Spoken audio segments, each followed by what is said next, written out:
This is the new Alfa Romeo Giulia GTAm. It is the most extreme, most exciting, most glorious looking and the most expensive Alfa you can buy. Wait till you hear how much this thing actually costs. Anyway, in this video, I'm not only going to reveal that, I'm going to talk you through all the upgrades to the chassis, the design, the interior, everything you need to know about it, including how quick it is from 0 to 60 miles an hour. Will it be as quick as Alfa Romeo claims? I'm also going to do a brake test on it, obviously, and hint it about a bit. I might even do something bad to the brakes, so look out for that later in the video. Anyway, I'm Matt Watson, and you're watching Carwow. Buying a new car? Then head to Carwow, and my team will help you find your next car at a fair price. Carwow, your one-stop car buying comparison site. Let's start this video by talking about the engine, because obviously for this special edition version, Alfa has tuned it. They've given it new conrods, they've updated the oil and the cooling system, they've reprogrammed the ECU, so we're bound to have some huge power gains, right? No. So it's a 2.9 litre V6 twin turbo like the standard car. Standard car has 510 horsepower. This one has a massive 30 horsepower more. That's all. So it's got 540 horsepower. As for torque, it's exactly the same 600 newton meters. So what exactly are we getting extra? Let's head to the back. Check this out. Alfa has fitted this car with a glorious centre-mounted Akrapovic exhaust system, and it's made out of titanium. Oh yeah, it sounds epic. Let's hear it. Go on, start it up. Come on.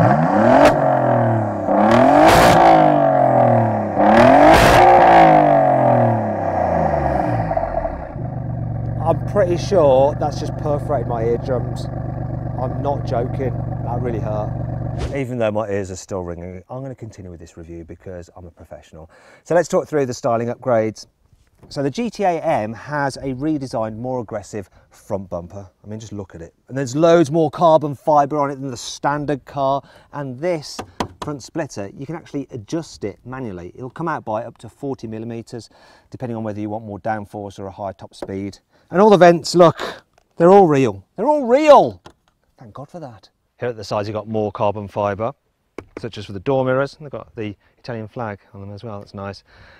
The wings are actually carbon fibre, but you can't tell because obviously they're painted.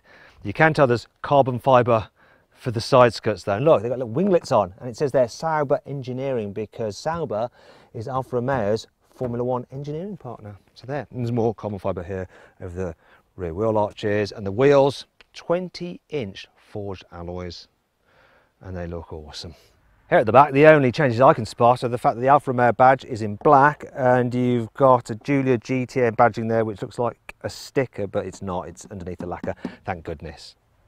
Oh, and of course there's this big carbon fibre armrest, which doubles as a wing actually, and you can adjust it between 4 different positions. There's also this huge rear diffuser, which I think does actually diffuse the air, and every vent you see is real.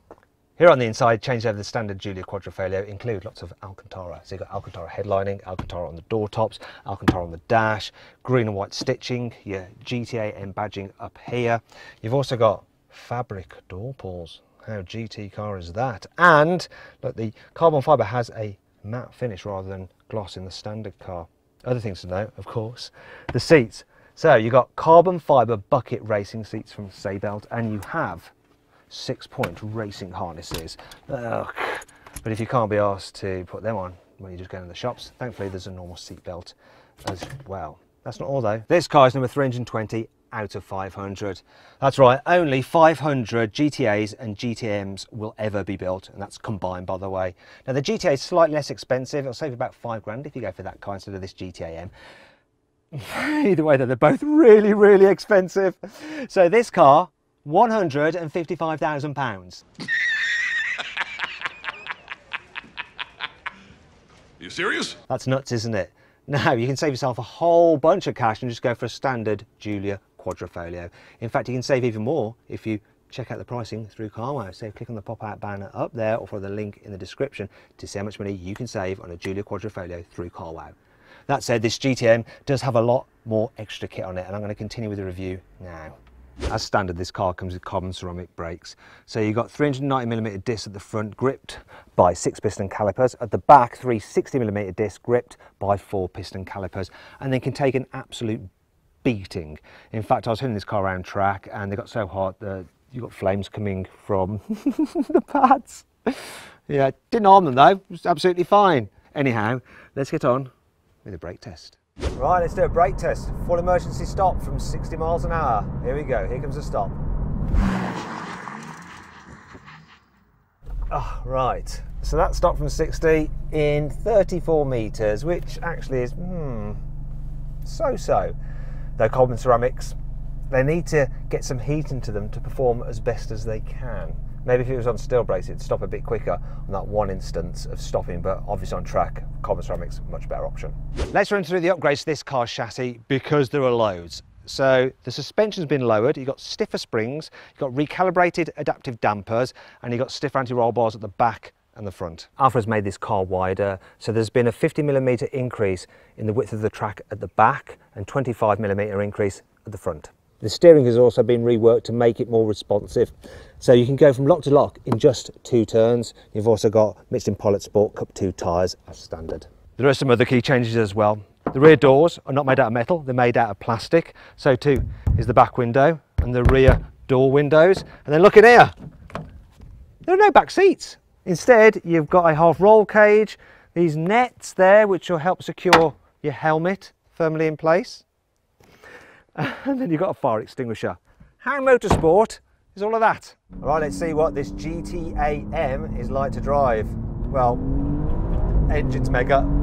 Wow. It just revs so freely and it just sings so loud. Great noise. And it's responsive. And when you're in manual mode, this gearbox is quick, it's on it. It's not the fastest, but it's fast enough. Steering though is a highlight. This thing just darts into corners and it's so precise and it goes exactly where you want the car to go. There's loads of front end grip. And the car just remains nice and flat through the bends, yet the suspension doesn't feel overly firm, it's fluid. And the rear axle works really well to dig down and hook you up and power you out the bends. This is such a great all-round package. I thought it'd be like hard and bouncy on the road, but somehow it actually seems to go down the road better and more relaxed than the standard Quadrifoglio. I don't know what they've done. It's like some kind of Italian witchcraft. Do you know what I think it is? It's when manufacturers are developing cars, such as when they're working on the Alfa Quadrifoglio, and they got to a point when they had to stop. You know, the money was up, time was up, got to put the car out. And the engineers know in the back of their mind the tweaks that they'd like to make beyond where they got to with the car, and like over the years or so that it's been released, they come up with ideas of how they can just improve it that much better. And then when they come along and get the opportunity to do a car like this, a special edition, they are able to put all that know-how that they've accumulated since the original car was launched into further developing it. And so you get this massive improvement, because that is what this feels like. It's absolutely superb. The standard car is brilliant, but this is like this is another level. I adore it. I'm going to have to go back up that road again for another go. Normally I'd finish talking there and move on, but I'm going to have another go.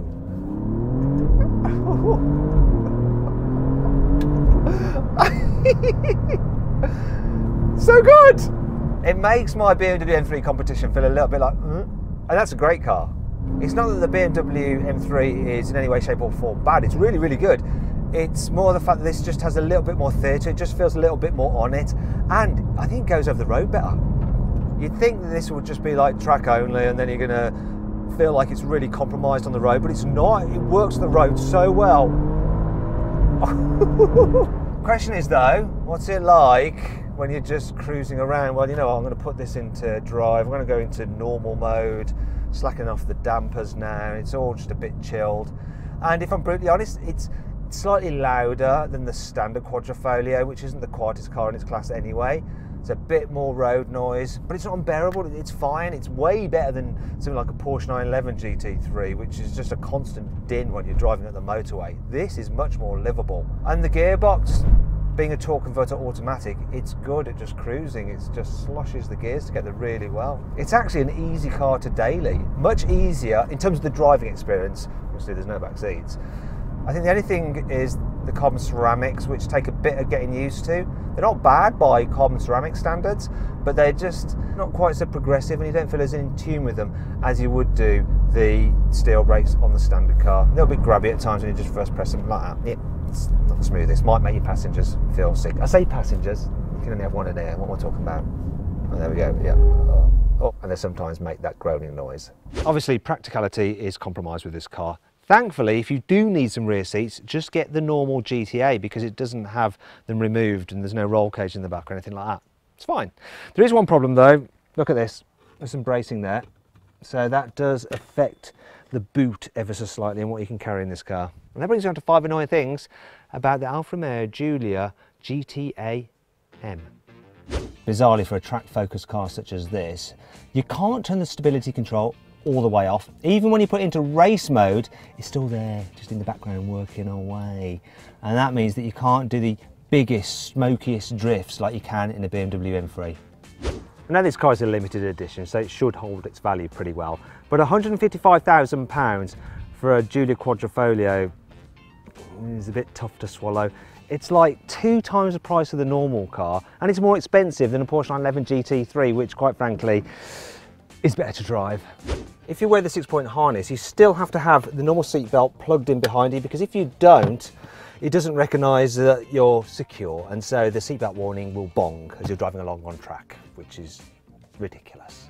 It's a shame you can't actually roll the rear windows down, because that way you'd be able to hear the exhaust even better.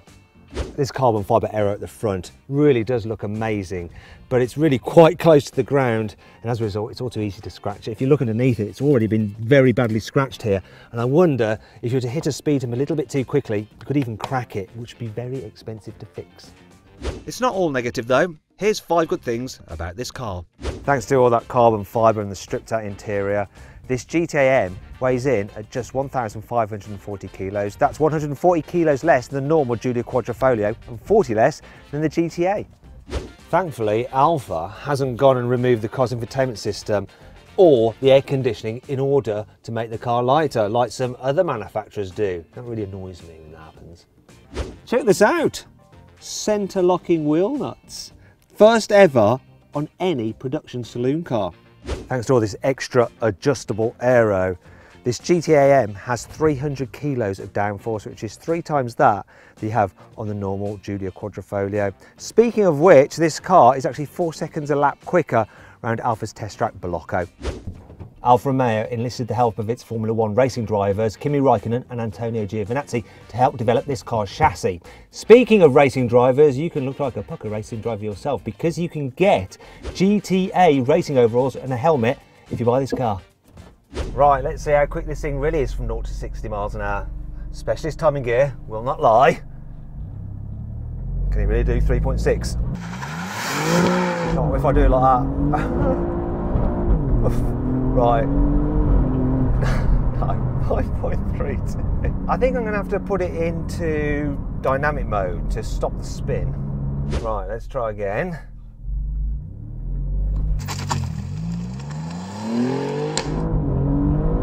Yep. 4.97. Tyres struggling for grip. Now those Michelin Pilot Sport Cup 2s need a lot of heat in them for them to perform at their best, and on the road you can never really get them all that hot. Let's have another go though. Right, let's give it one last go. Come on, Alfa. That's the best one yet. You can do it. Oh, struggling again. Yeah, I'll take that. 4.6. So 1 second slower than Alfa claims. Now I have had a quicker 0 to 60 time out of this car when I actually drove it on track, and if you want to see how quick I actually got out of it and see how quick it was on track, because I timed it around a circuit against a Porsche 911 GT3, click on the pop-out banner up there to go watch that video.